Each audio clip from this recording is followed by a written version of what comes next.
Hello students, welcome to Magnet Brains. This is Tasmin Pathan, your science educator for class 9th and for class 10th.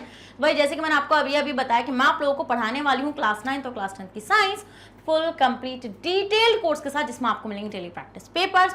और students अगर आप लोग CBSE board से आते हैं तो हम आपको केजी से लेकर क्लास 12 तक की free of cost classes provide कराते हैं। और अगर आप लोग स्टेट बोर्ड से आते हैं जैसे कि MP board, UP board, Bihar board, Delhi board and Rajasthan board, तो हम आपको प्रोवाइड कराते हैं 6 से लेकर क्लास 12 तक की free of cost classes. Students अगर आपको ई बुक से नोट्स चाहिए उसका लिंक भी आपको हमारे डिस्क्रिप्शन बॉक्स में मिल जाएगा, तो आप जाकर उसको वहां से इजीली ग्रैब कर सकते हैं। और आप हमें फॉलो कर सकते हैं through YouTube, Facebook, Instagram, Twitter, Telegram and WhatsApp, इन सब के थ्रू आप हमें फॉलो भी कर सकते हैं। सो भाई विदाउट एनी फर्दर डिले शुरू करते हैं आज का धमाकेदार सेशन, जिसके अंदर हम लोग डिस्कस करने जा रहे हैं assertion and reason based question. तो भाई बहुत इंपॉर्टेंट सेशन होगा आपका is matter around us pure का। चलिए भाई चलते हैं पहले क्वेश्चन पे और देखते हैं हमारा पहला क्वेश्चन क्या कह रहा है। तो क्वेश्चन नंबर 1 का असर्शन है oxygen atom is a pure substance. Okay, ये बोल रहा हूँ ऑक्सीजन एटम आपका एक प्योर सब्सटेंस होता है। भाई बिल्कुल सही बात है, एटम तो प्योर होता है ना।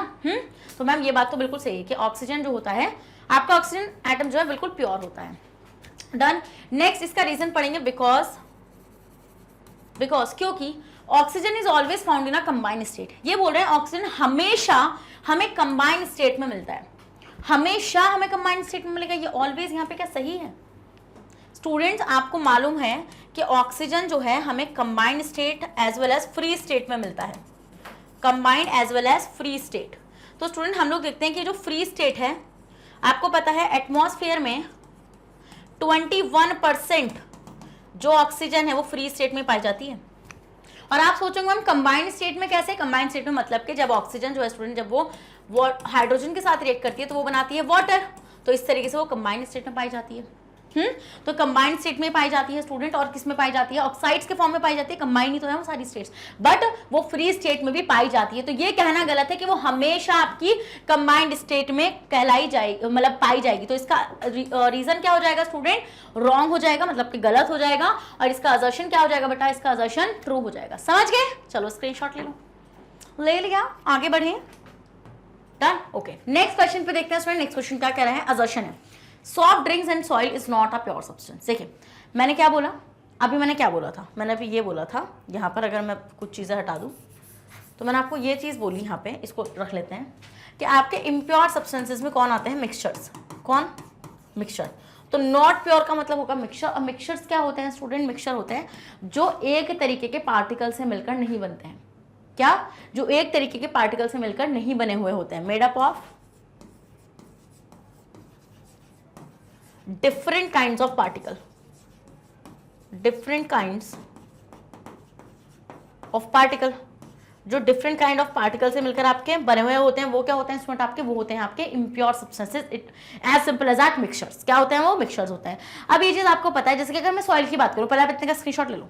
अब अगर मैं बात करने लगूं स्टूडेंट किसकी? सॉइल की। तो सॉइल क्या है मैम? सॉइल के अंदर क्ले के पार्टिकल होते हैं। यस मैम होते हैं। सॉइल के अंदर ग्रास के पार्टिकल होते हैं। यस मैम होते हैं। सॉइल के अंदर डेड इंसेक्ट्स होते हैं। हाँ मैम होते हैं, बिल्कुल सही बोल रही हैं आप। तो क्या ये सब चीज़ें सॉइल के अंदर प्रेजेंट होती हैं? यस मैम, ये सारी की सारी चीज़ें सॉइल के अंदर प्रेजेंट होती हैं। तो सॉइल क्या है? क्या कोई सॉइल एक पार्टिकल से बनी हुई है? नहीं मैम, यहाँ पे क्ले के पार्टिकल हैं, यहाँ पे ग्रास के पार्टिकल है, यहाँ पे डेड के पार्टिकल है। तो जो डिफरेंट पार्टिकल एक साथ है ना, तो इसका मतलब मैम, और सॉफ्ट ड्रिंक्स की अगर मैं बात करने लगूँ, सॉफ्ट ड्रिंक्स में क्या होती हैं? सॉफ्ट ड्रिंक्स का मतलब होता है कार्बोनेट ड्रिंक्स जो होती है, जिसमें आपकी CO2 फिल्ड रहती है ना। तो उसके अंदर क्या होगा? जैसे अगर मैं सॉफ्ट ड्रिंक्स में कोल्ड ड्रिंक की बात करने लगूँ तो सॉफ्ट ड्रिंक में क्या क्या होगा? सॉफ्ट ड्रिंक में मैम वाटर होता है, तो वाटर के पार्टिकल, वाटर का पार्टिकल है ना। फिर अगर मैं लूँ CO2 के मॉलिक्यूल्स, CO2 का मॉलिक्यूल मिलेगा। फ्लेवरिंग एजेंट मिलेंगे। क्या मिलेंगे? फ्लेवरिंग एजेंट्स मिलेंगे। तो इसका मतलब मैम सॉफ्ट ड्रिंक्स इन सब से मिलकर बनी हुई है। तो क्या ये अलग अलग पार्टिकल्स नहीं है? बिल्कुल मैम, ये अलग अलग पार्टिकल्स है। इसका मतलब कि आपका जो असर्शन है वो तो बिल्कुल सही है कि ये प्योर सब्सटेंसेस नहीं होता है। क्योंकि क्या है? क्योंकि ये एक तरीके के पार्टिकल से मिलकर नहीं बने हुए हैं। अब रीजन देखते हैं। बिकॉज रीजन क्या होगा स्टूडेंट? कौन होते हैं इम्प्योर सब्सटेंसेस? मैम जो एक तरीके के पार्टिकल से मिलकर नहीं बनते हैं। अब बिकॉज में लोग डाल रहे हैं substances which made up of less than 2 constant are called mixture. Okay, ये बोल रहे हैं ऐसे सब्सटेंसेस जो दो चीजों से मतलब मेड अप लेस देन 2 मतलब 2 चीज़ों से भी कम, वो मिक्सचर होता है क्या? वो मिक्सचर होता है? नहीं, ये रीज़न ही गलत है। स्टूडेंट्स, मिक्सचर्स क्या होते हैं? जो भैया 2 या मिक्सचर क्या है? मिक्स कर रहे हो ना किस चीज़ को, एटलीस्ट 2 से ज़्यादा चीज़ें तो मिक्स करोगे ना, ये 2 तो करोगे ना। ये तो बोल रहे हैं लेस देन 2, मतलब 2 से भी कम, मतलब क्या एक चीज़ से मिक्सचर बना दोगे तुम?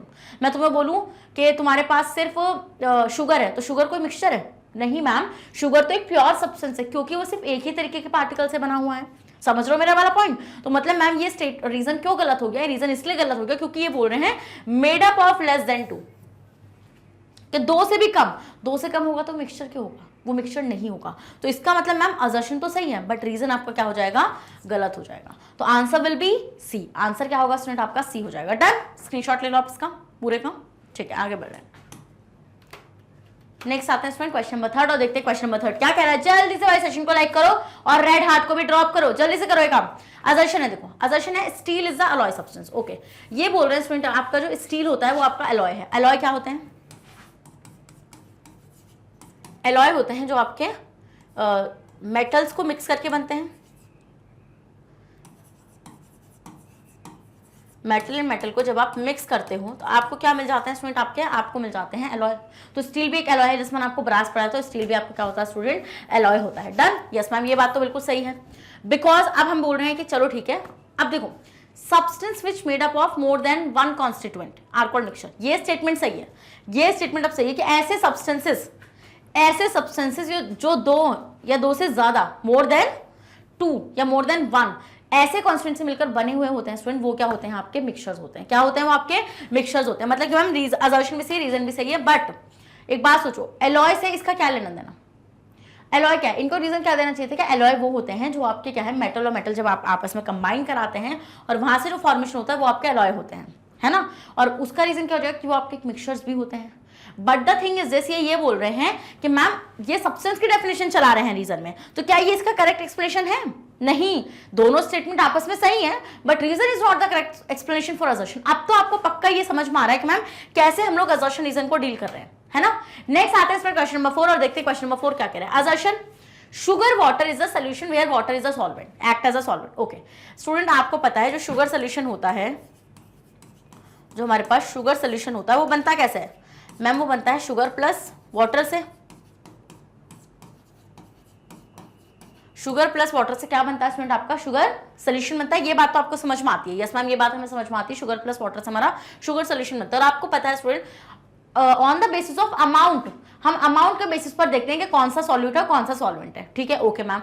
बट ये बोल रहे हैं कि आपका शुगर वाटर है जिसमें आपका वाटर सॉल्वेंट की तरह एक्ट कर रहा है। इसका मतलब अगर वाटर यहाँ पर आपका सॉल्वेंट है तो ये ज्यादा अमाउंट में प्रेजेंट होगा, और शुगर आपका क्या हो जाएगा स्टूडेंट? शुगर आपका हो जाएगा सॉल्यूट। क्या हो जाएगा? शुगर आपका सॉल्यूट हो जाएगा। समझ में आता है वाला पॉइंट? यस मैम, ये चीज हमें समझ में आ रही है। तो मतलब मैम ये स्टेटमेंट तो सही। अब ये बोल रहे हैं because solution is made up of solute and solvent. ठीक है, ये बोल रहे हैं क्योंकि सॉल्यूशन जो होता है आपका वो सॉल्यूट एंड सॉल्वेंट का बना हुआ होता है। तो स्टूडेंट आंसर हो जाएगा इसका बी। इसका आंसर बी क्या होगा? एक बात बताओ, यहाँ पे बात किसी चल रही थी? शुगर वाटर की। तो इन्हें ये बताना चाहिए था ना कि यहाँ पे ये वाटर सॉल्वेंट की तरह एक्ट क्यों कर रहा है। जहां पे इन्होंने ये चीज लिखी है ना where water act as a solvent, तो इनको रीजन क्या देना चाहिए था कि यहाँ पर वाटर सॉल्वेंट की तरह इसलिए एक्ट कर रहा है क्योंकि वो अमाउंट में ज्यादा प्रेजेंट होगा। As simple as that, reason यही होना चाहिए इसका कि मैम सॉल्वेंट होते हैं जो आपके ज्यादा अमाउंट में होते हैं, मोर अमाउंट, और सॉल्यूट होते हैं स्टूडेंट जो आपके कम अमाउंट में होते हैं, लेसर अमाउंट। तो इसका मतलब मैम आपका क्या होगा? बी होगा, क्योंकि असर्शन रीजन सही है but reason is not the correct explanation for assertion. Done, समझ में आ गई चीज? ओके चलो स्क्रीनशॉट लो। नेक्स्ट आते हैं स्टूडेंट क्वेश्चन नंबर 5 और देखते हैं क्वेश्चन नंबर 5 क्या कह रहा है। असर्शन है when a solution contain 40 gram of common salt. Okay, एक सॉल्यूशन है स्टूडेंट जिसके अंदर 40 ग्राम कॉमन सॉल्ट है। तो कॉमन सॉल्ट 40 ग्राम है, क्वांटिटी में कम दिख रहा है, मतलब कि मैम कॉमन सॉल्ट हो गया हमारा सॉल्यूट। कॉमन सॉल्ट क्या हो गया हमारे पास? सॉल्यूट विच इज 40 ग्राम, जो कितना है? जो 40 ग्राम है, with total mass of solution. Okay, ये टोटल मास गिवन है आपको सोल्यूशन का। ठीक है, तो ये आपका सोल्यूशन हो गया। सोल्यूशन कितना है स्टूडेंट आपका? 360 ग्राम्स। कितना है? 360 ग्राम्स। ओके, अब ये बोल रहे हैं रीजन है इसका मास ऑफ सॉल्वेंट इज 40 ग्राम। तो आप अगर ये मास ऑफ सॉल्वेंट की बात करें तो आप मास ऑफ सॉल्वेंट निकाल लो, इजी होता है मास ऑफ सॉल्वेंट निकालना। कैसे निकालते हैं? देखो, आपको ये चीज अच्छे से पता है कि मैम सोल्यूशन को हम बनाते कैसे हैं। हम सोल्यूशन को बनाते हैं सॉल्यूट और सॉल्वेंट को ऐड करके। अगर हम सॉल्यूट और सॉल्वेंट को ऐड कर देंगे तभी हम लोग सोल्यूशन का फॉर्मेशन कर सकते हैं। मानते हो इस बात को? यस मैम मानते हैं। अब सॉल्यूशन आपको कितना गिवन है? 360। सॉल्यूट आपको कितना गिवन है? 40 प्लस सॉल्वेंट। आपको क्या चाहिए? आपको सॉल्वेंट पता करना है ना। ये रीजन सही है नहीं है, हमें नहीं पता ना अभी कि कितना मास है सॉल्वेंट का, हम तो अपनी इक्वेशन के थ्रू मालूम करेंगे। अब स्टूडेंट आप क्या करोगे? आप सिंपल सी बात है, सॉल्वेंट निकालना है तो अगर सॉल्यूशन सॉल्यूट प्लस सॉल्वेंट से बनता है तो सॉल्वेंट क्या होगा? सॉल्यूशन में से सॉल्यूट निकाल दो, वही तो सॉल्वेंट है ना आपका। Yes ma'am. तो इसका मतलब 360 में से क्या माइनस कर दो? 40 माइनस कर दो। तो ये आपका क्या आ जाएगा स्टूडेंट निकल के? ये आपका सॉल्वेंट आ जाएगा निकल के। आ जाएगा? यस मैम आ जाएगा। इसका मतलब अब हम इसको देखेंगे तो इट विल बी 320 ग्राम। ये कितना हो जाएगा स्टूडेंट? आपका 320 ग्राम हो जाएगा। तो मतलब मैम आपका सॉल्वेंट का मास कितना होगा? 320 ग्राम। इसने कितना लिखा हुआ है?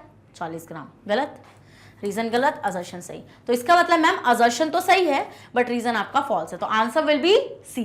समझ में ऐसे क्वेश्चन कैसे डील करने? कुछ नहीं है, जो तुमने कॉन्सेप्ट लगाया ना उसको डाल दो उठा के, बस और कुछ करने नहीं है। As simple as that. इससे ज्यादा आसान नहीं हो सकता, इससे ज्यादा आसान हो ही नहीं सकता। चलो स्क्रीनशॉट ले लो इसका। बढ़िया था, इजी था, मस्त था। यस मैम मजा आ गया। चलो नेक्स्ट आते हैं student, next question, question number 6 और देखते हैं क्वेश्चन नंबर 6 आपसे क्या कह रहा है।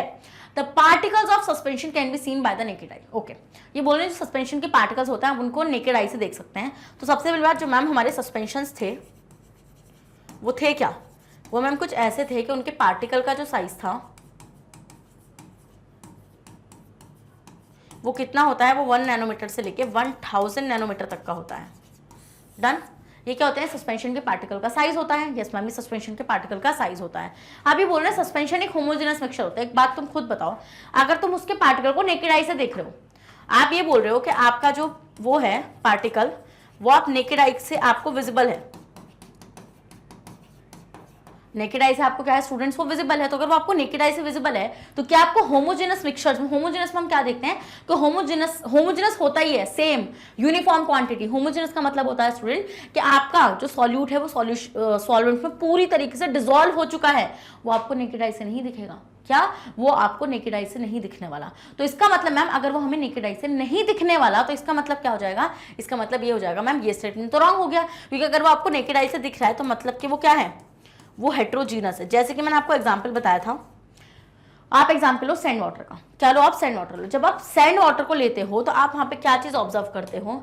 जब आप सैंड वाटर को लोगे, सैंड प्लस वाटर, तो जिस बीकर में आप सैंड वाटर को लोगे तो आप उस बीकर में क्या चीज ऑब्जर्व करोगे? बीकर है मान लो, तो आप उस बीकर में एक चीज ऑब्जर्व करोगे कि आपको नीचे यहां पर इस तरीके से ज्यादा सैंड नजर आएगी और ऊपर कम नजर आएगी। फिर आपको वाटर तो यहाँ पर रहेगा ही, वाटर मान लो ये व्हाइट कलर का है, पूरा वाटर तो सब में रहने वाला है। But the thing is this कि आपको क्या सैंड पूरी नजर नहीं आएगी? मैम बिल्कुल नजर आएगी, क्योंकि वो डिसॉल्व ही नहीं होती है। क्या? वो डिसॉल्व ही नहीं होती, वो एक हेट्रोजीनस मिक्सचर है। तो हम ये देखते हैं, जैसे चॉक पाउडर ले लो आप, या फिर ये सैंड वाटर ले लो, सैंड और वाटर का मिक्सचर, तो ये सारे सस्पेंशंस होते हैं, क्योंकि मैम इसमें हमें जो पार्टिकल होते हैं, सॉल्यूट के पार्टिकल होते हैं, वो नेकेड आई से विजिबल हो जाते हैं। बट ये हेट्रोजीनस होते हैं तभी तो ये विजिबल होते हैं आप लोगों को। तो इसका मतलब मैम असर्शन सही है बट रीजन फॉल्स है। As simple as that. Assertion सही है but reason false है। तो assertion is true but reason is false. Assertion is true but reason is false. समझ में आया आप लोगों को ये वाला पॉइंट? अगर ये चीज समझ में आ गया बेटा, क्वेश्चन समझ में आ गया, तो जल्दी से रेड हार्ट को कमेंट कर दो, जल्दी से कर दो रेड हार्ट कमेंट, और इसका स्क्रीनशॉट ले लो। चलो स्क्रीनशॉट लो, इसका ले लिया, आगे बढ़ रहे हैं नेक्स्ट क्वेश्चन। ठीक है, नेक्स्ट क्वेश्चन देखते हैं स्टूडेंट आपका, question number 7। Okay, Tyndall effect can also be observed when a fine beam of light enters a room through a small hole. Okay.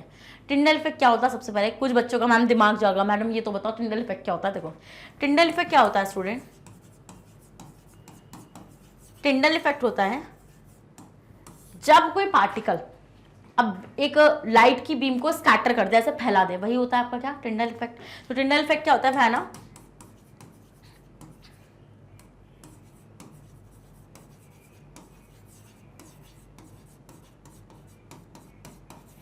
when a beam of particle, when a beam of light, when a particle, ये लिख सकते हैं हम लोग, when a particle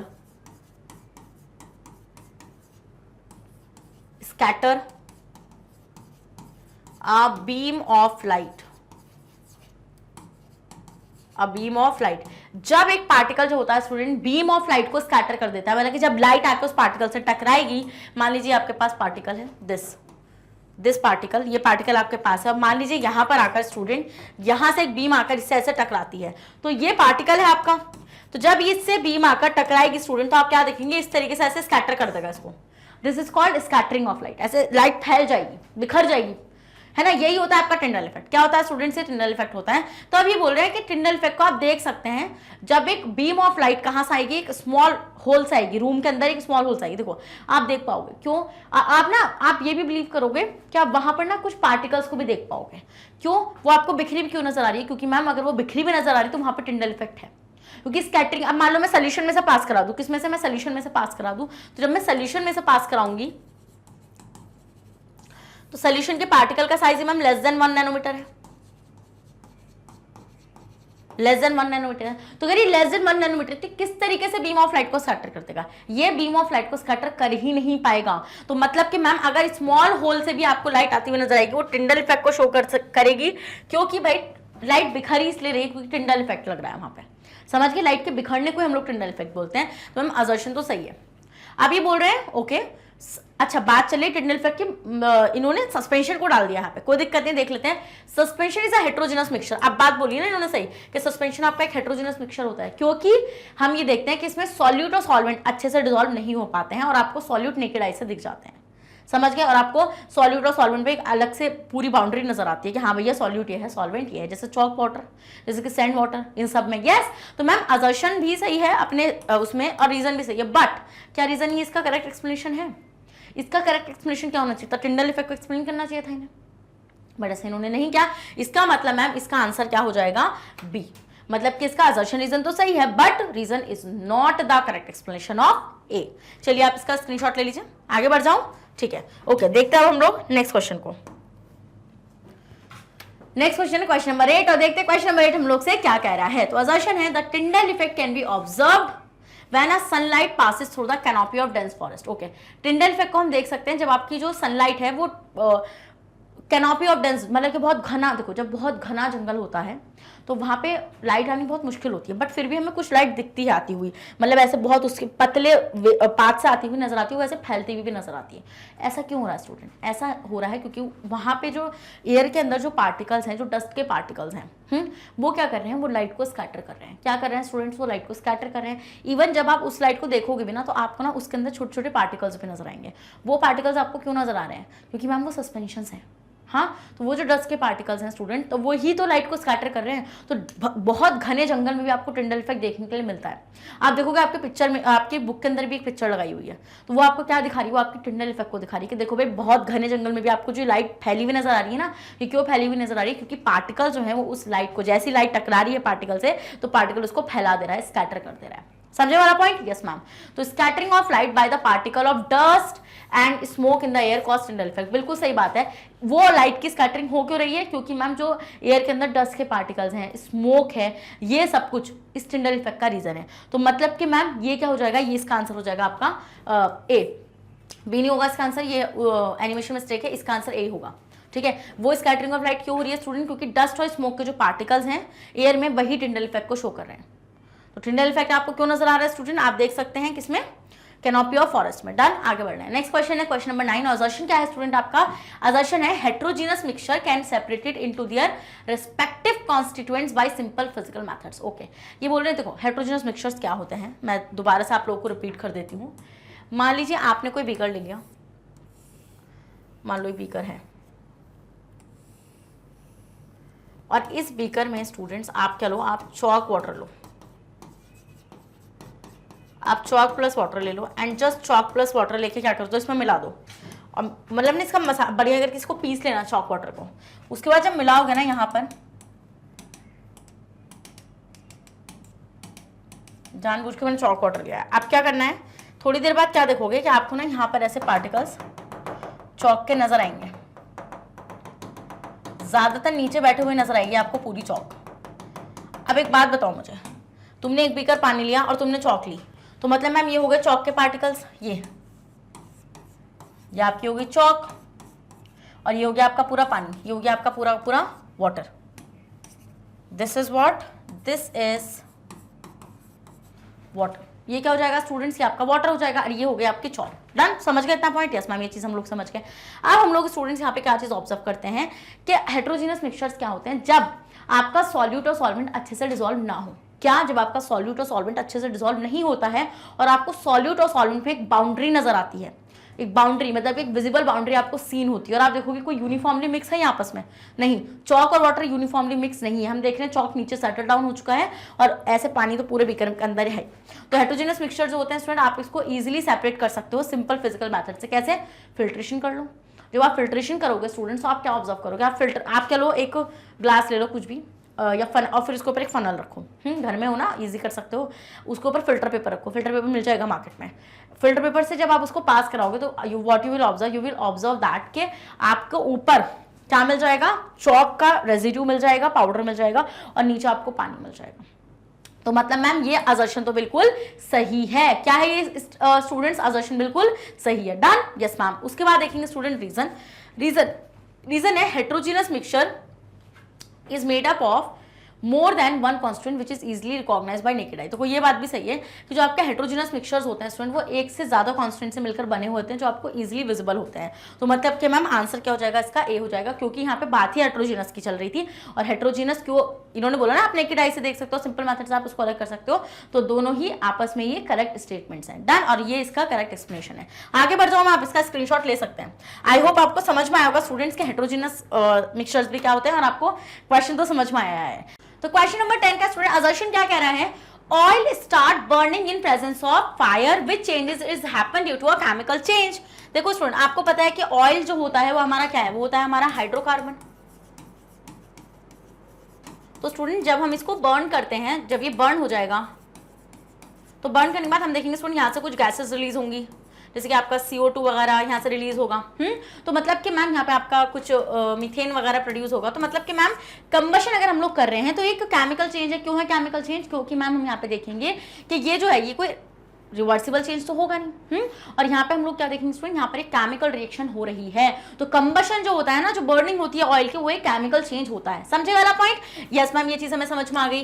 तो ये बात तो बिल्कुल सही है स्टूडेंट। क्या है इसका? असर्शन तो बिल्कुल सही है। अब अगर इसका रीजन पढ़ेंगे, रीजन क्या होगा, क्योंकि अब इसका क्या बताना चाहिए रीजन, आप ये बताएंगे हमें, क्योंकि भाई ये केमिकल चेंज यहाँ पर रिएक्शन वगैरह हो रही है इस तरीके से। अब रीजन है combustion is always seen in presence of oxygen. Okay, reason दे रहे हैं कि कंबशन जो होता है वो हमेशा आपका ऑक्सीजन की प्रेजेंस में देखा जाता है। देखो कंबशन होता है स्टूडेंट बर्निंग को हम कंबशन बोलते हैं। बर्निंग को सपोर्ट करता है ऑक्सीजन। क्या? Oxygen supports burning. ऑक्सीजन हमारा बर्निंग को सपोर्ट करता है। तो इसका मतलब मैम ये रीजन तो सही है, बट क्या ये इसका सही एक्सप्लेनेशन है? तुम्हें लगता है क्या ये इसका सही एक्सप्लेनेशन है? नहीं मैम, ये इसका सही एक्सप्लेनेशन नहीं है। मतलब ये अपने में बात सही है, आपको ये बताना था कि oil start burning in presence of fire. ठीक है, ये केमिकल चेंज है। तो आपको ये बताना चाहिए था केमिकल चेंज कैसा है, कि भैया क्या चीज बन रही है इसमें, क्या इरिवर्सिबल है ये है। बट यहाँ पे बोला है कि combustion is always seen in presence of oxygen. बात सही है, but this is not the correct explanation for the assertion. तो आंसर क्या हो जाएगा? बी हो जाएगा। मतलब दोनों ही असर्शन सही है, but this is not the correct explanation for assertion. Done, आगे बढ़ जाए। यस मैम, नेक्स्ट आते हैं क्वेश्चन नंबर 11 और देखते हैं हमारा क्वेश्चन नंबर 11 क्या कह रहा है। असर्शन है element is the basic form of matter. देखो ये बात आप अच्छे से जानते हो स्टूडेंट, एलिमेंट सबसे बेसिक फॉर्म होता है मैटर की। अब एलिमेंट से ज्यादा तुम क्या ही करोगे। हाँ, एलिमेंट सही बात है, इसमें एलिमेंट होता है हमारा basic form of matter. Next है reason, because element is reacted with some other element to form a molecule. देखो एलिमेंट क्या, मान लो जैसे मान लो मैंने एक एलिमेंट लिया ऑक्सीजन, ठीक है, और ऑक्सीजन एक एलिमेंट होता है। तो जब ऑक्सीजन और ऑक्सीजन आपस में रिएक्शन करते हैं स्टूडेंट, तब वो क्या बनाते हैं? वो बनाते हैं मॉलिक्यूल। क्या? ऑक्सीजन ये बनाते हैं ना, डायटोमिक मॉलिक्यूल होता है आपका, ये जो हमें मिलता है ये है आपका डायटोमिक मॉलिक्यूल। डायटोमिक मतलब कि 2 एटम का मॉलिक्यूल। फिर अगर वाटर की बात करेंगे स्टूडेंट, तो वाटर में हाइड्रोजन होता है और ऑक्सीजन होता है। जब ये आपस में कंबाइन करते हैं स्टूडेंट, तो ये बनाते हैं वाटर। वाटर स्टूडेंट कंपाउंड भी होता है एज वेल एज मॉलिक्यूल भी होता है, क्योंकि हम देखते हैं यहाँ पे 2 एलिमेंट आपस में जुड़ रहे होते हैं। समझ गए वाला पॉइंट? तो मतलब मैम ये बात बिल्कुल सही है कि जब एलिमेंट होगा, जब वो दूसरे एलिमेंट से रिएक्ट करेगा तो वो मॉलिक्यूल का फॉर्मेशन करेगा। तो हम यहाँ से देख पा रहे हैं कि वाटर जो है आपका वो मॉलिक्यूल भी है। क्या? वो आपका मॉलिक्यूल भी है और वो आपका क्या है? कंपाउंड भी है। क्या है स्टूडेंट? कंपाउंड भी है। समझ गए? Yes ma'am. तो आंसर क्या हो जाएगा स्टूडेंट इसका? आंसर हो जाएगा इसका बी, क्योंकि इसका करेक्ट एक्सप्लेनेशन तो नहीं है ना। बेसिक फॉर्म ऑफ मैटर है तो इन्हें ये बताना चाहिए था कि भैया ये सेम टाइप ऑफ एटम से बने हुए होते हैं इसलिए बेसिक फॉर्म है, बट इन्होंने क्या बोला कि एलिमेंट से मिलकर मॉलिक्यूल बना रहा है। तो बात बिल्कुल सही है, but this is not a correct explanation for the assertion. समझ में आई चीज? स्क्रीनशॉट ले लो। ले लिया? चलिए देख नेक्स्ट क्वेश्चन, क्वेश्चन नंबर 12, और देखते हैं क्वेश्चन नंबर 12 हमसे क्या कह रहा है। Metal is good conductor of electricity. Okay, ये बोल रहे हैं जो हमारे मेटल्स होते हैं वो इलेक्ट्रिसिटी के गुड कंडक्टर्स होते हैं। गुड कंडक्टर्स क्या होते हैं स्टूडेंट? गुड कंडक्टर्स होते हैं जो अच्छे से इलेक्ट्रिसिटी को कंडक्ट करा सकते हैं, वो होते हैं आपके गुड कंडक्टर्स। ओके, मैंने ये चीज आपको पढ़ाई थी। देखो आपको ये चीज पता है कि एलिमेंट्स जो होते हैं, जो आपके एलिमेंट्स होते हैं वो फर्दर 3 कैटेगरीज में कैटेगराइज होते हैं, मेटल्स, नॉन मेटल और आपके मेटलॉइड्स समझ में आते हैं तो आपको? यस मैम, के एलिमेंट्स आपके 3 कैटेगरीज में कैटेगराइज होते हैं, मेटल, नॉन मेटल और मेटलॉइड्स। अब स्टूडेंट हम लोग यहाँ पे क्या देखते हैं कि जो आपके मेटल होते हैं वो गुड कंडक्टर होते हैं, जो आपके मेटल्स होते हैं वो गुड कंडक्टर होते हैं, और जो आपके नॉन मेटल होते हैं वो बैड कंडक्टर्स होते हैं। बैड कंडक्टर्स को स्टूडेंट हम लोग इंसुलेटर भी बोल सकते हैं। क्या? इंसुलेटर। और जो आपका स्टूडेंट मेटलॉइड्स होते हैं, मेटलॉइड्स क्या होते हैं आपके? ये होते हैं आपके सेमी कंडक्टर्स। सेमी कंडक्टर्स जो होते हैं स्टूडेंट आपके, वो होते हैं आपके मेटलॉइड्स, मतलब के जो ना तो अच्छे कंडक्टर्स हैं ना ही वो अच्छे इंसुलेटर्स हैं। तो मेटल्स मैम आपके गुड कंडक्टर हैं इलेक्ट्रिसिटी के, जैसे कि सबसे तगड़ा कॉपर बहुत अच्छे से इलेक्ट्रिसिटी को कंडक्ट कराता है, जब तो हम लोग उसको इलेक्ट्रिकल वायर्स में यूज करते हैं। Yes ma'am, because metal generate electricity in the electric plug. ये बोलने के जो मेटल्स होते हैं स्टूडेंट वो आपके इलेक्ट्रिसिटी को जनरेट कर पाते हैं, इसलिए मेटल प्लग्स के अंदर। तो तुम्हें ये रीजन लगता है कि मेटल इलेक्ट्रिसिटी में मतलब उसको जनरेट कर पाते हैं? भाई वो बहुत अच्छे से कंडक्शन करा पाते हैं। किसका? इलेक्ट्रॉन्स का। वो इलेक्ट्रॉन्स को बहुत अच्छे से कंडक्ट करा पाते हैं, इसलिए वो मेटल के मतलब कि वो गुड कंडक्टर्स होते हैं इलेक्ट्रिसिटी के। ये रीजन नहीं हुआ कि वो इलेक्ट्रिसिटी को जनरेट कर पा रहे हैं प्लग में। This is not the reason. तो आंसर क्या हो जाएगा स्टूडेंट इसका? सी हो जाएगा। Assertion is true but reason is false. समझ में आई ये चीज आप लोगों को या नहीं समझ में आई? जल्दी से बताओ, समझ में आ गई? चलो स्क्रीनशॉट ले लो, आगे बढ़ रहे हैं। अब देखते हैं स्टूडेंट हमारा नेक्स्ट क्वेश्चन क्या कहता है। नेक्स्ट क्वेश्चन हमारा क्वेश्चन नंबर 13, और देखते हैं क्वेश्चन नंबर 13 हमसे क्या कह रहा है। Mercury is the only metal which always seen in liquid state at room temperature. Okay, ये बोल रहे हैं स्टूडेंट जो आपकी मर्क्यूरी होती है वो आपकी देखो मैंने आपको क्या चीज बोली थी, मैंने आपको ये बोली थी कि जो आपके मेटल्स होते हैं स्टूडेंट वो जनरली सॉलिड होते हैं, बट एक एक्सेप्शन यहाँ पे लाई कर रहा था। वो एक्सेप्शन क्या था स्टूडेंट? वो था एक्सेप्शन मर्क्यूरी का। मर्क्यूरी का एक्सेप्शन था। ये मर्क्यूरी क्यों? क्योंकि ये होती है आपकी लिक्विड स्टेट में रूम टेम्परेचर पर। तो मतलब मैम ये तो बिल्कुल सही है। क्या? ये तो बिल्कुल सही है, क्योंकि रूम टेम्परेचर पर आपकी लिक्विड स्टेट में होती है। तो हम ये देखते हैं, देखो जब टेम्परेचर बढ़ता है ना तो मर्क्यूरी एकदम से राइज कर जाती है। डन? ये चीज आपको समझ में आती है, इसलिए हम लोग उसको थर्मोमीटर्स में भी यूज करते हैं। थर्मोमीटर में भी हम लोग मर्क्यूरी को इसलिए यूज करते हैं क्योंकि वो लिक्विड होती है रूम टेम्परेचर्स पर। क्या? वो लिक्विड होती है रूम टेम्परेचर्स पर, और जब अगर आपका टेम्परेचर राइज भी होगा तो हमें ऐसे उसका ना मेल्टिंग पॉइंट भी कम होता, मतलब कि वो भी कम होता है, तो वो एकदम से ऊपर आपको राइज होती हुई नजर आ जाती है टेम्परेचर के साथ साथ। समझे वाला पॉइंट? Yes ma'am. तो mercury is the bad conductor of electricity. ये बोल रहे हैं स्टूडेंट जो आपकी मर्क्यूरी होती है वो बैड कंडक्टर होती है इलेक्ट्रिसिटी का। फॉल्स। रीजन क्या हो जाएगा स्टूडेंट आपका? फॉल्स हो जाएगा। अगर वो मेटल है तो वो गुड कंडक्टर होगी इलेक्ट्रिसिटी का। क्या? अगर कोई मेटल है स्टूडेंट तो मेटल आपका गुड कंडक्टर होता है इलेक्ट्रिसिटी का, बैड कंडक्टर नहीं होता है। मर्क्यूरी भले से लिक्विड स्टेट में, बट वो अगर मेटल है तो वो गुड कंडक्टर है इलेक्ट्रिसिटी का, बैड कंडक्टर वो नहीं होने वाली है। समझ गए वाला point? Done? Yes ma'am. Okay, तो सिंपल से क्वेश्चन इस तरीके से आएंगे, आपसे एक स्टेटमेंट मांगेंगे और आपको एक रीजन दे देंगे, मतलब स्टेटमेंट होगा और एक रीजन दे देंगे आपको, और सिंपली आपको बताना होगा कि आप रिलेटेबल हैं, मतलब क्या आप रिलेट कर पा रहे हो उसको सही या नहीं। As simple as that. अब जैसे इन्होंने बोल दिया कि मर्क्यूरी मेटल है, ये बात सही है, बट ये उसको बैड कंडक्टर बता रहे हैं। भाई मेटल्स बैड कंडक्टर नहीं होते हैं इलेक्ट्रिसिटी के, मेटल्स जो होते हैं वो गुड कंडक्टर होते हैं इलेक्ट्रिसिटी के, तो इसलिए वो आपका क्वेश्चन गलत चला गया। ओके, नेक्स्ट आते हैं student assertion. Silicon, germanium, boron is generally called metalloids. बिल्कुल सही। सिलिकॉन, जर्मेनियम, बोरॉन ये तीनों के तीनों आपके मेटलॉइड्स होते हैं। मेटलॉइड्स क्या होते हैं मैम? मेटलॉइड्स होते हैं स्टूडेंट जिनके पास metal as well as non metal दोनों की प्रॉपर्टीज होती हैं। क्या? हैव इंटरमीडिएट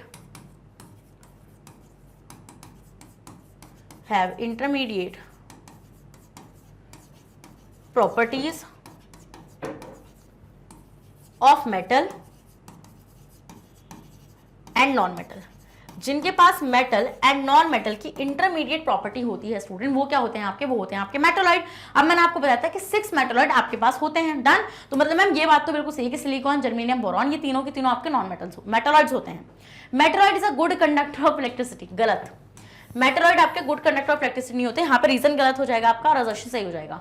ऐसा क्यों? देखो आपको पता है कि मेटलॉइड जो हैं उनके पास मेटल और नॉन मेटल दोनों की प्रॉपर्टीज होती हैं। तो अगर उनके पास मेटल और नॉन मेटल दोनों की प्रॉपर्टीज होती हैं स्टूडेंट, तो गुड कंडक्टर ऑफ इलेक्ट्रिसिटी वाली जो प्रॉपर्टी है वो मेटल की है। बट हम ये देखते हैं कि ना तो ये ज्यादा अच्छे, क्या, ना तो ये ज्यादा अच्छे कंडक्टर्स हैं, ना ही ये ज्यादा अच्छे इंसुलेटर्स हैं, क्या, ना तो ये ज्यादा अच्छे से इलेक्ट्रिसिटी को कंडक्ट कर पाते हैं और ना ही इलेक्ट्रिसिटी को अच्छे से रोक पाते हैं। तो इसका मतलब मैम ये क्या है, ये हैं आपके सेमी कंडक्टर्स। क्या होंगे स्टूडेंट, ये आपके सेमी कंडक्टर्स होने वाले हैं। क्या होंगे ये स्टूडेंट, ये होंगे हमारे सेमी कंडक्टर्स। तो इस पॉइंट को आप ध्यान में रखना। ये आपके क्या हो जाएंगे स्टूडेंट्स, ये आपके हो जाएंगे सेमीकंडक्टर। समझ में आई चीज? अगर ये चीज समझ में आ गई बेटा, जल्दी से इसी बात पर रेड हार्ट कमेंट करो और सेशन को लाइक करना बिल्कुल ही मत भूलना, क्योंकि आप असर्शन रीजन को इसी तरीके से मास्टर करते हैं जैसे मैं आपको करा रही हूं। समझ गए? Yes ma'am. तो आपने देखा कि क्या चीज गलत है, हमने क्यों इसको गलत माना, क्योंकि मैम इन्होंने लिखा मेटल गुड कंडक्टर इलेक्ट्रिसिटी का, जबकि वो मेटलॉइड्स जो होते हैं, मेटल्स होते हैं good conductor, but metalloids good conductor नहीं होते, क्योंकि ना तो वो अच्छे इंसुलेटर हैं और ना ही वो अच्छे कंडक्टर्स हैं। तो इसलिए वो सेमी कंडक्टर्स है। स्क्रीनशॉट ले लो स्क्रीनशॉट। चलो आगे बढ़ जाए नेक्स्ट क्वेश्चन पे। आते हैं स्टूडेंट आपका next question. Okay, question number 15 है। ये कह रहे हैं elements react with another element and form a solution. ये बोल रहे हैं जो एलिमेंट होता है स्टूडेंट वो दूसरे एलिमेंट के साथ रिएक्ट करके सॉल्यूशन बनाता है। क्या अभी कोई ऐसी चीज मैंने तुम्हें पढ़ाई है क्या पूरे चैप्टर में? कोई चीज ऐसी पढ़ाई, सॉल्यूशन कैसे बनते हैं? मैम हमारे जो सॉल्यूशंस होते हैं, हमारे सॉल्यूशंस बनते हैं सॉल्यूट प्लस सॉल्वेंट से। कैसे बनते हैं स्टूडेंट हमारे सॉल्यूशंस हमारे बनते हैं सॉल्यूट और सॉल्वेंट से। तो मतलब मैम सॉल्यूट और सॉल्वेंट को जब हम एक साथ मिलाएंगे तब हमारे क्या बनेंगे स्टूडेंट्स, तब हमारे बनेंगे सॉल्यूशंस। तो मतलब मैम ये चीज तो गलत होगी, क्योंकि जब एलिमेंट से रिएक्ट करता है, मतलब मान लो x प्लस वाई जब आपस में रिएक्ट करेंगे, अगर वो जी बना रहे हैं तो जी इज अ कंपाउंड, जी एक कंपाउंड है और ये कॉम्बिनेशन रिएक्शन है ना। तो it is not a combination reaction, ये कोई कॉम्बिनेशन रिएक्शन नहीं होती। तो देखो सबसे पहली बात तो यहाँ पर आपको क्या हो जाएगा, ये दोनों ही चीजें गलत हैं, ये दोनों ही चीजें गलत हैं। क्योंकि पहली बात तो आप असर्शन भी गलत दे रहे हो और आप रीजन भी गलत दे रहे हो, क्योंकि आप एलिमेंट को एलिमेंट से मिलाते हो तो कंपाउंड बनता है, वहां पर आप लिख रहे हो सोल्यूशन बनता है, फिर आप बोल रहे हो कॉम्बिनेशन रिएक्शन, ये कॉम्बिनेशन रिएक्शन होती है, बट सोल्यूशन नहीं बनता, कंपाउंड बनता है। तो मतलब दोनों ही स्टेटमेंट आपस में क्या हो जाएंगे स्टूडेंट, गलत हो जाएंगे। कॉम्बिनेशन का मतलब सिंपल सा है, कंबाइन कर दो किसी भी चीज को उठाकर। मतलब अगर तुमने रिएक्शन में लिख दिया ना a plus B is equals to C, तो ये रिएक्शन आपकी कॉम्बिनेशन रिएक्शन कहलाती है, एज सिंपल एज दैट। और तुम लोग कंपाउंड्स कैसे बनाते हो, तुम कंपाउंड्स भी तो ऐसे बनाते हो, कंपाउंड्स तो तुम लोग ऐसे बनाते हो ना, तुम दो एलिमेंट्स को पकड़ के जोड़ देते हो और तुम कंपाउंड्स का फॉर्मेशन कर देते हो। समझ गए वाला पॉइंट? ओके, आगे बढ़ जाएं, स्क्रीनशॉट ले लो आप इसका, आगे बढ़ रहे हैं। ओके, तो देखते हैं स्टूडेंट अब हमारा नेक्स्ट क्वेश्चन क्या कह रहा है हमसे। तो आंसर है नेक्स्ट क्वेश्चन हमारा 16, oxygen is an element. Okay, oxygen आपका एलिमेंट होता है, बिल्कुल सही बात है, आपको पता है चीज। एलिमेंट्स में भी कौन सा एलिमेंट होता है स्टूडेंट आपका, एलिमेंट आपके फर्दर 3 कैटेगरीज में कैटेगराइज होते हैं। बार बार क्यों रिपीट करा रही हूँ, जिससे चैप्टर रिवाइज होता चला जाए। तो एलिमेंट में मैम हम देखते हैं यहाँ पे एक नॉन मेटल की कैटेगरी होती है, उस नॉन मेटल में हमारा ऑक्सीजन फॉल करता है। एटॉमिक नंबर जल्दी से आप मुझे बताएं, क्योंकि मैंने आपको याद कराया था। ऑक्सीजन, एटॉमिक नंबर ऑक्सीजन का कितना होता है, जल्दी से मुझे कमेंट बॉक्स के अंदर आंसर चाहिए कि एटॉमिक नंबर ऑफ ऑक्सीजन कितना होता है। नेक्स्ट आते हैं student reason, it can not be decompose by physical और केमिकल प्रोसेस। ये बोल रहे हैं कि आप इसको फिजिकल या फिर किसी केमिकल प्रोसेस के थ्रू डिकम्पोज नहीं कर सकते। देखो स्टूडेंट, ये आपका रीजन भी सही है और असर्शन भी सही है, reason is the correct explanation. एक बात बताओ, ऑक्सीजन जो है स्टूडेंट, ऑक्सीजन जो है वो एक एलिमेंट है, वो किसका बना हुआ है, वो सेम टाइप के एटम्स का बना हुआ है। आप उसको फर्दर और नहीं तोड़ सकते। मैंने आपको क्या बोला था, आपको मैंने ये चीज बोली थी कि आप एलिमेंट्स को किसी केमिकल प्रोसेस के थ्रू नहीं तोड़ सकते हो। ये चीज मैंने आपको सिखाई थी। मैंने आपको क्या बोला था कि जो एलिमेंट्स होते हैं उनको आप किसी केमिकल प्रोसेस से, like heat, light, electricity,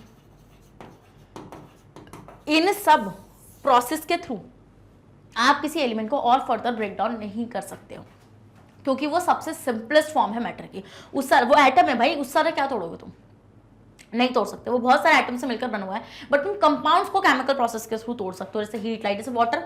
water का मैं तुम्हें एग्जांपल बताया था कि जो हमारा वाटर होता है स्टूडेंट, वो आपका एक कंपाउंड होता है। क्या होता है, वो आपका कंपाउंड होता है। तो आप अगर इसको इलेक्ट्रिक करंट पास कराओगे वाटर के अंदर से, तो what you will observe that कि यहाँ से ये H2+ O2 में टूट जाएगा।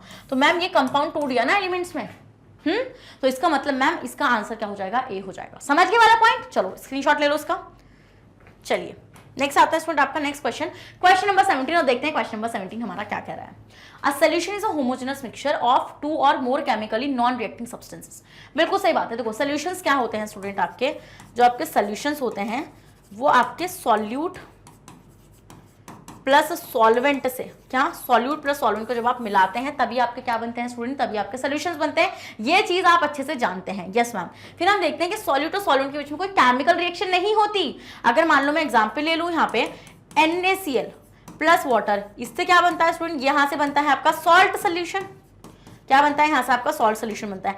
क्या ऐसा है कि NaCl और वाटर के बीच में कोई रिएक्शन हुई? नहीं, वाटर और NaCl के बीच में कोई रिएक्शन नहीं देखी जाती है यहाँ पे। और ये होमोजेनस क्यों होते हैं स्टूडेंट, क्योंकि हम देखते हैं कि यहाँ पर सॉल्यूट जो होता है वो सॉल्वेंट में अच्छे से डिसॉल्व हो जाता है। क्या सारे के सारे सोल्यूशंस जो होते हैं स्टूडेंट्स आपके वो कैसे होते हैं, वो होमोजेनस होते हैं, क्योंकि वहां पे हम देखते हैं कि सॉल्यूट का पार्टिकल पूरी तरीके से डिसॉल्व हो जाता है इन द सॉल्वेंट।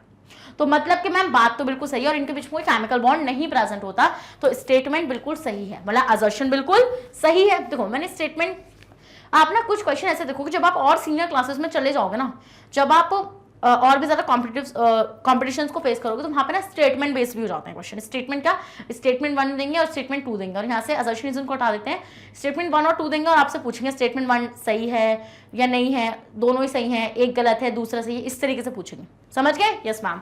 अब नेक्स्ट आता है solution is prepared by the combination of 2 same phases of matter. ये बोल रहे हैं कि हम सोल्यूशन को तैयार कर सकते हैं जब हम 2 सेम फेज लें मैटर का। मैटर की मैंने कितनी स्टेट्स पढ़ाई थी? 3 स्टेट्स पढ़ाई थी नहीं पढ़ाई थी? एक बात बताओ, इतना स्क्रीनशॉट लो पहले, ये बहुत इंपॉर्टेंट कॉन्सेप्ट है।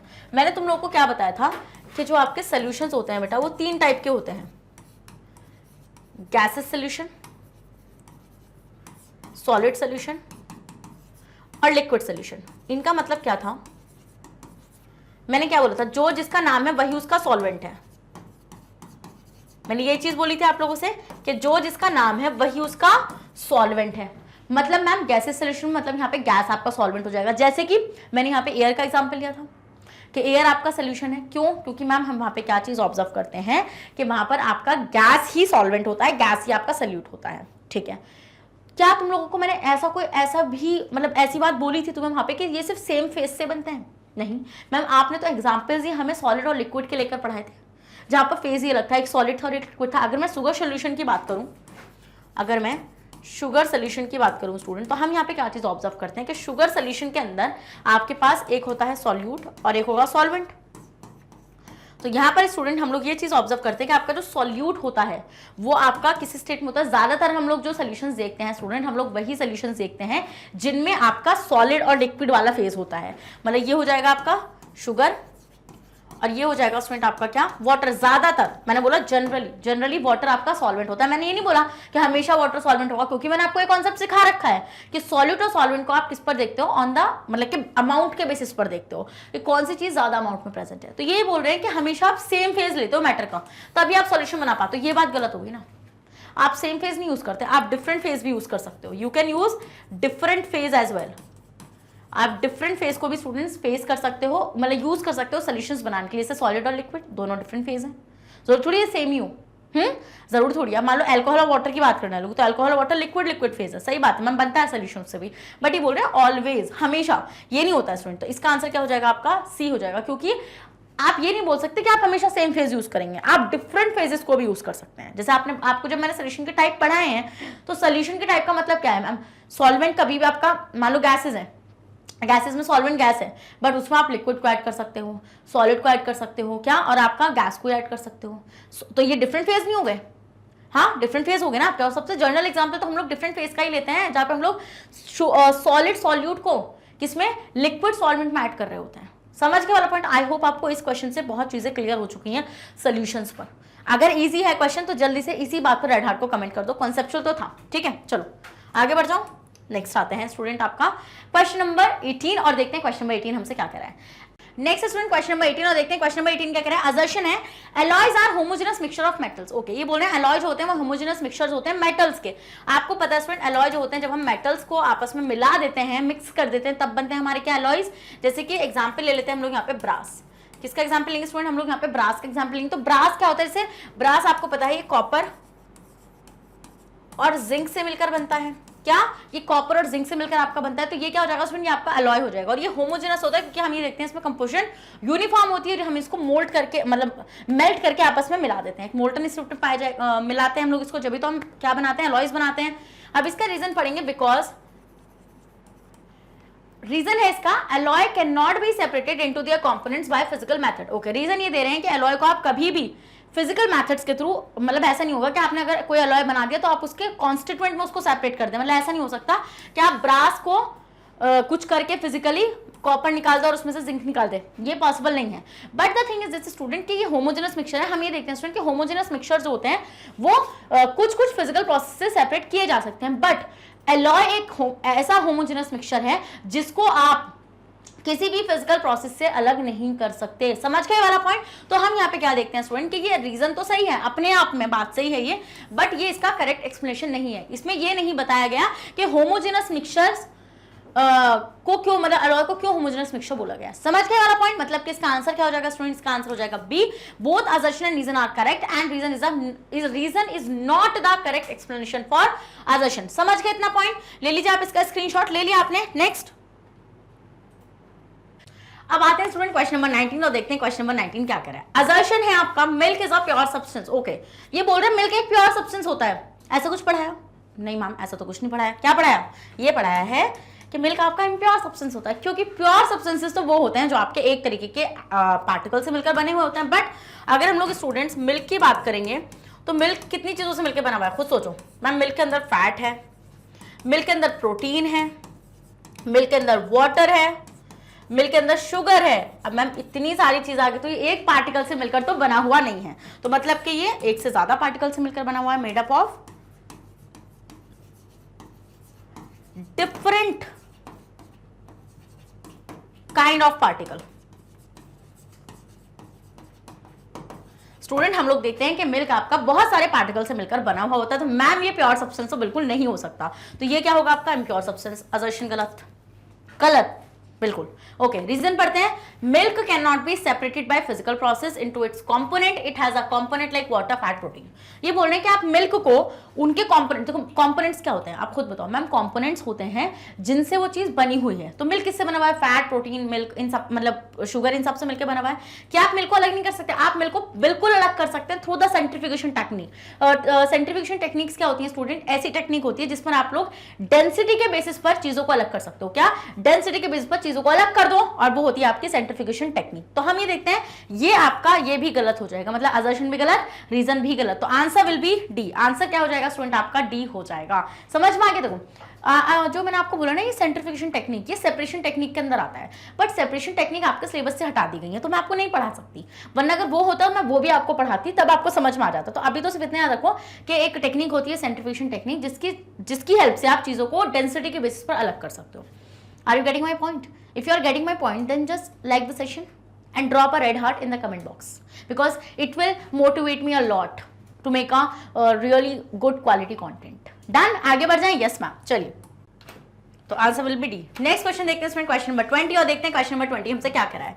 A solution can scatter a beam of light, okay, passing through it. ये बोल रहे हैं कि जो आपके सॉल्यूशन के पार्टिकल्स होते हैं वो लाइट को स्कैटर कर सकते हैं। अच्छा एक बात बताना जरा मुझे तुम लोग, कि जो आपका सॉल्यूशन होता है, जो आपका सॉल्यूशन होता है उसके पार्टिकल का साइज कितना होता है? उसका पार्टिकल का साइज होता है स्टूडेंट कितना? Less than 1 nanometer, less than 1 nanometer. और तुम एक बात बताओ, इतना छोटा पार्टिकल क्या किसी लाइट को स्कैटर कर सकता है? मैम ये तो माइक्रोस्कोप से भी ना दिखे हाई पावर, तो ये कैसे स्कैटर कर देगा? ये टिंडल इफेक्ट को शो नहीं कर सकता स्टूडेंट। इतना छोटा साइज होने की वजह से हम देखते हैं कि do not show Tyndall effect, ये टिंडल इफेक्ट को शो नहीं करेगा। और अगर ये टिंडल इफेक्ट को शो नहीं करेगा तो इस क्योंकि टिंडल इफेक्ट ही तो होता है ना स्कैटरिंग ऑफ लाइट। क्या होता है Tyndall effect students? Tyndall effect होता है scattering of light, scattering of light through a particle के थ्रू स्टूडेंट लाइट को स्कैटर करना ही टिंडल इफेक्ट होता है। तो मैम ये तो भाई बहुत ही गलत बात बोल दी उन्होंने कि सॉल्यूशन के पार्टिकल का साइज इतना कम होता है। Next, the particle of the solution are greater than 1 nanometer. अच्छा ये पढ़ा है ना तुम लोग को? कि 1 नैनोमीटर से ज्यादा बड़ा होता है? मैम छोटा होता है, इसलिए रीजन भी गलत और असर्शन भी गलत। Option will be D. Option क्या हो जाएगा स्टूडेंट आपका? ऑप्शन हो जाएगा डी। समझ में आई ये चीज आप लोगों को? अगर ये चीज समझ में आ गई तो इसी बात पर रेड हार्ट कमेंट कर दो जल्दी से। चलो स्क्रीनशॉट लो इसका। चलो देखते हैं नेक्स्ट क्वेश्चन। नेक्स्ट क्वेश्चन आते हैं स्टूडेंट, क्वेश्चन नंबर 21 और देखते हैं क्या कह रहा है क्वेश्चन नंबर हमारा 21। असर्शन है student, when a beam of light is pass through a colloidal solution placed in a dark place the path of beam become visible. बिल्कुल सही बात है। देखो आपको पता है स्टूडेंट, जो आपके कोलॉइड्स होते हैं, कोलॉइड्स होते क्या हैं मैम? कोलॉइड्स होते हैं जिनके पार्टिकल का साइज सोल्यूशन एंड सस्पेंशन के बीच का होता है। सस्पेंशन का कितना होता है? More than 1000 nanometre. सोल्यूशन का कितना होता है? 1 to 1000, मतलब लेस देन 1 नैनोमीटर। इसका मतलब मैम कोलॉइड्स क्या होंगे? 1 to 1000 नैनोमीटर वाले, मतलब जिनके पार्टिकल का साइज 1 नैनोमीटर से लेकर 1000 नैनोमीटर तक का होगा, वो होंगे आपके क्या स्टूडेंट्स? वो होंगे आपके कोलॉइड्स।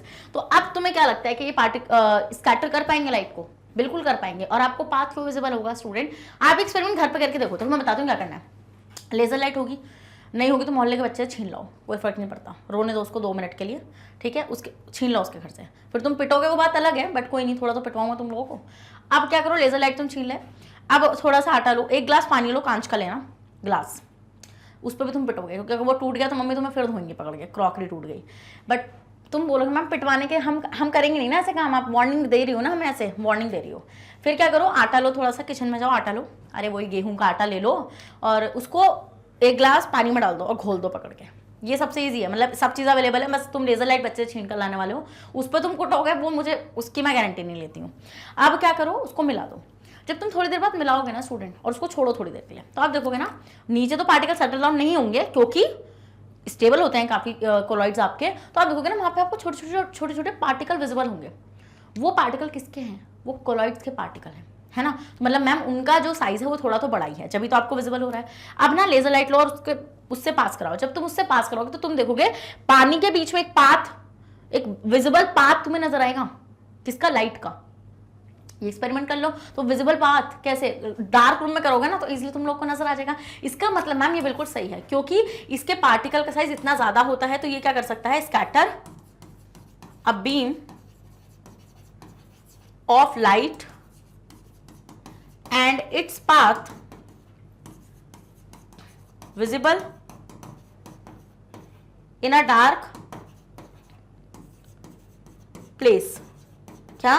डार्क प्लेस में स्टूडेंट आपको उसका पाथ विजिबल हो जाएगा, क्योंकि वो भाई पार्टिकल का साइज इतना है कि वो इजीली स्कैटर कर पा रहा है। डन? समझ में आ गई चीज? अगर समझ में आ गई तो इस बात पर रेड हार्ट कमेंट कर दो जल्दी से। अब देखते हैं स्टूडेंट नेक्स्ट आपका, light get scattered by the colloid particle. बिल्कुल सही बात है, लाइट जो होती है वो कोलॉइडल पार्टिकल्स के थ्रू स्कैटर हो जाती है, क्योंकि मैम हम देखते हैं यहाँ पर पार्टिकल का साइज सस्पेंशन से छोटा बट सॉल्यूशन से बड़ा होता है।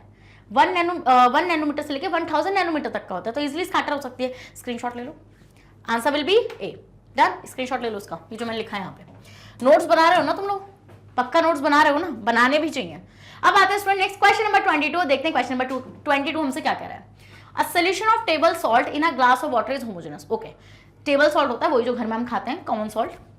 Glass of water is homogeneous, ये बोल रहे हैं इसका जो सोल्यूशन होता है जब आप पानी में मिलाओ, मतलब इसका जब सोल्यूशन बनाओगे पानी और सॉल्ट को मिला के, तो वो होमोजेनस होगा। बिल्कुल, मैंने आपको क्या चीज बोली है, जितने भी सोल्यूशंस होते हैं, ऑल सोल्यूशंस आर होमोजेनस, क्योंकि आप कभी भी सोल्यूशन के अंदर जो सॉल्यूट और सॉल्वेंट होते हैं उनको डिस्टिंग्विश नहीं कर सकते। मतलब अलग ऐसा नहीं होगा कि आपको दिख जाए कि मैडम सोडियम और सोडियम क्लोराइड ऑफ वाटर के पार्टिकल्स लड़ते हैं मुझे नजर आ रहे थे वहां पे, ऐसा कुछ नहीं होने वाला, क्योंकि वो बहुत अच्छे से डिसॉल्व हो जाते हैं, उसका सॉल्यूट बहुत अच्छे से डिसॉल्व हो जाता है सॉल्वेंट के अंदर, तो ये होमोजेनस होंगे। यस मैम, असर्शन सही। Next, a solution having different composition through out it's homogeneous. Okay, ये बोल रहे हैं ऐसा सोल्यूशन जिसमें आपकी कंपोजिशन डिफरेंट होती है वो होमोजेनस होते हैं। किसने पढ़ा दिया तुम्हें ये चीज किसने पढ़ा दी तुम लोगों को? वो होते हैं हेट्रोजीनस। क्या होते हैं स्टूडेंट? वो हेट्रोजीनस होते हैं। होमोजीनस का मतलब ही होता है भैया यूनिफॉर्म है कंपोजिशन, ऊपर नीचे कहीं से, नमक का पानी कहीं से पियोगे नमकीन ही लगेगा। ऐसा नहीं है मैडम ऊपर से नमकीन था नीचे से कम नमकीन था, साइड से ज्यादा नमकीन था, एक साइड से थोड़ा ही कम नमकीन था, ऐसा कुछ तुम लोगों के साथ नहीं होने वाला है। तो इसका मतलब मैम ये चीज गलत होगी, क्योंकि इसने लिख दिया यहाँ पे डिफरेंट, सेम कंपोजिशन होती है होमोजीनस के अंदर, ये चीज इसकी वजह से गलत हुई है। डन? समझ में आ गया वाला पॉइंट आप लोगों को? स्क्रीनशॉट ले लो उसका जल्दी से। बढ़िया है क्वेश्चन मैम, बढ़िया करके हमारा रिवाइज तो हो रहा है, बहुत अच्छे से रिवाइज हो रहा है। अब आते हैं next question student, question number 23 और देखते हैं क्वेश्चन नंबर 23 हमसे क्या कर रहा है। असर्शन है true solution exhibit Tyndall effect. Okay, ये बोल रहा है ट्रू सोल्यूशन टिंडल इफेक्ट को शो करता है। गलत। ट्रू सॉल्यूशंस क्या होते हैं? जो होमोजेनस हैं। क्या है ट्रू सॉल्यूशंस? ट्रू सॉल्यूशंस होते ही वो हैं जो लाइट को स्कैटर ना कर पाए हैं। ट्रू सॉल्यूशंस कौन होते हैं स्टूडेंट? एक तो जिसके सॉल्यूट के पार्टिकल्स और सॉल्वेंट के पार्टिकल्स को आप नेकेड आई से ना देख पाओ, वो बहुत अच्छे से आपस में डिसॉल्व होते हैं। क्या? और वो फिल्टर पेपर से भी, फिजिकल प्रोसेस से भी अलग नहीं होंगे। तो इसका मतलब मैम वो ट्रू सॉल्यूशंस होते हैं और वो टिंडल इफेक्ट को शो नहीं करते। ट्रू सॉल्यूशंस कभी भी, क्योंकि इनके पार्टिकल का साइज देखो, इनके पार्टिकल का साइज कितना होता है? इनका पार्टिकल का साइज होता ही लेस देन 1 नैनोमीटर है। Less than 1 nanometer. तो अगर लेस देन 1 नैनोमीटर इनके पार्टिकल का साइज होता है स्टूडेंट, तो ये किस तरीके से स्कैटर कर देंगे लाइट को? ये स्कैटर नहीं कर पाएंगे। समझ रहे हो वाला पॉइंट? ये लाइट को स्कैटर नहीं कर पाएंगे। तो ये क्या होंगे? ये do not show Tyndall effect. ये टिंडल इफेक्ट को स्टूडेंट्स शो नहीं कर पाएंगे।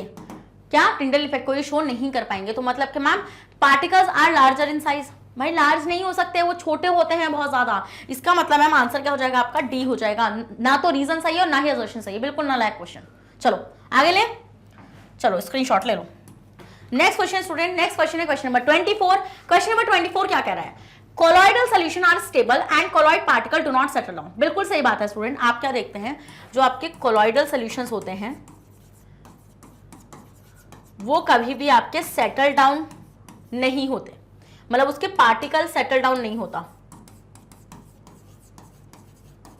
Do not settle down. क्यों नहीं होता उसका पार्टिकल? क्योंकि स्टूडेंट हम क्या देखते हैं वहां पे, हम लोग ये चीज ऑब्जर्व करते हैं। मैंने आप लोगों को ब्राउनियन मूवमेंट तो पक्का पढ़ाया था, मोशन पढ़ाया था। उसमें हम लोग क्या देखते हैं कि मान लीजिए आपने किसी चीज को डिसॉल्व करा, किसी सॉल्यूट के पार्टिकल को डिसॉल्व करा, तो वो नीचे क्यों नहीं बैठ पा रहा? वो क्यों नहीं बैठ पा रहा? क्योंकि मैम हम देखते हैं कि जिस मैटर के अंदर आपने उसको डाला है, जिस स्टेट में आपने उसको रखा है, उसके पार्टिकल की खुद की कोई ना कोई काइनेटिक एनर्जी होगी, वो कंटिन्यूअसली मूव कर रहे हैं। वो कंटिन्यूअसली मूव कर रहे हैं तो वो इधर से उधर टकरा रहे हैं, है ना? इधर से उधर वो टकरा रहे हैं, तो वो सेटल डाउन होने नहीं दे रहे ना। वो सेटल डाउन होने ही नहीं दे रहे हैं। उनको सेटल डाउन होने का मतलब होता है कि सॉल्यूट का पार्टिकल नीचे बैठ जाए, अलग हो जाए सोल्यूशन से। तो the Brownian movement counter the force of gravity acting on colloidal particle. बिल्कुल सही है स्टूडेंट। तो यहाँ पर आपका असर्शन भी सही है और आपका रीजन भी सही है। तो आंसर क्या हो जाएगा स्टूडेंट? आपका आंसर आपका ए हो जाएगा। डन। नेक्स्ट आते हैं, इसलिए स्टेबल होते हैं काफी। स्टेबिलिटी का मतलब होता है स्टूडेंट कि आपके जो सॉल्यूट के पार्टिकल्स होंगे वो नीचे बैठेंगे नहीं। अब आगे स्टूडेंट हम लोग अपने सेशन के लास्ट क्वेश्चन पर, इसके बाद आपके सारे क्वेश्चन मैंने अच्छे से करा दिए हैं जितने भी मुझे लग रहे थे। नेक्स्ट आता है स्टूडेंट आपका असर्शन है, a mixture of sugar and benzoic acid can be separated by shaking with ether. Okay, ये बोल रहे हैं कि आप जो मिक्सचर होता है, मिक्सचर क्या है? शुगर एंड बेंजोइक एसिड का, आप उसको ईथर देखो क्या होता है मैं बताती हूँ। यहाँ पे हम ये देखते हैं कि जो आपका ईथर होता है स्टूडेंट, ईथर जो मतलब जो आपका बेंजोइक एसिड होता है वो डिसॉल्व हो जाता है ईथर में और आपका शुगर नीचे बैठ जाती है। क्या? Benzoic acid dissolve in ether, ये ईथर में डिसॉल्व हो जाती है एंड शुगर क्या हो जाती है? सेपरेट हो जाती है फ्रॉम द सोल्यूशन। तो ये बात तो सही है, ठीक है। ये नेक्स्ट इसका अगर रीजन पढ़ेंगे, sugar is insoluble in water. तुम चीनी पानी में नहीं मिला सकते। तुम 204 ग्राम चीनी तुम पानी में मिला सकते हो 20 डिग्री सेल्सियस पर, 20 डिग्री सेल्सियस पर, और कितना? 100 ग्राम वाटर में। तो तुम ये बोल रहे हो शुगर तुम नहीं मिला सकते। भैया शुगर सॉल्युबल होती है, जब भी तो हम लोग लेमोनेड पी पा रहे हैं। शिकंजी क्यों बिक रही है मार्केटों में? अगर ये साइंस होती तो भाई शिकंजी कैसे बिक रही है ना? तो मतलब ये रीजन तो इसका गलत हो जाएगा। असर्शन सही है स्टूडेंट बट रीजन गलत है, तो answer will be C. Answer क्या हो जाएगा स्टूडेंट? आपका आंसर हो जाएगा सी। और इसी के साथ स्टूडेंट आपका असर्शन रीजन भी खत्म होते हैं। भाई कांग्रेचुलेशंस, आपने असर्शन रीजन को भी आज मास्टर कर लिया है, क्योंकि अब सिर्फ हमारे पास MIQs और वन शॉट ही बच रहा है भाई इस चैप्टर का। मैंने आपकी सब चीजें करा दी हैं। स्टूडेंट्स वापस एक और चीज बता रही हूँ, देखो आप कंटेंट डिलीवरी तो आप हमारी देख ही पा रहे हैं। अगर आप लोग CBSE बोर्ड से आते हैं तो हम आपको KG से लेकर क्लास 12 तक की free of cost classes provide कराते हैं। अगर आप लोग स्टेट बोर्ड से आते हैं जैसे MP board, UP board, Bihar board, Delhi board and Rajasthan board, तो हम आपको प्रोवाइड कराते हैं 6 से लेकर क्लास 12 तक की फ्री ऑफ कॉस्ट क्लासेस। और स्टूडेंट्स अगर आपको ई बुक से नी नोट्स चाहिए, उसका लिंक भी आपको डिस्क्रिप्शन बॉक्स में मिल जाएगा, तो आप जाकर उसको वहां से इजीली ग्रैब कर सकते हैं। और आप हमें फॉलो कर सकते हैं through YouTube, Facebook, Instagram, Twitter, Telegram and WhatsApp। इन सब के थ्रू आप हमें फॉलो कर सकते हैं। तो अब मैं मिलती हूँ आपसे नेक्स्ट सेशन में, जहां पर हम लोग डिस्कस करेंगे MIQs, मोस्ट इंपॉर्टेंट क्वेश्चंस। तो जब तक बने रहेगा मेरे साथ मैग्नेट ब्रेन्स पर। Thank you so much.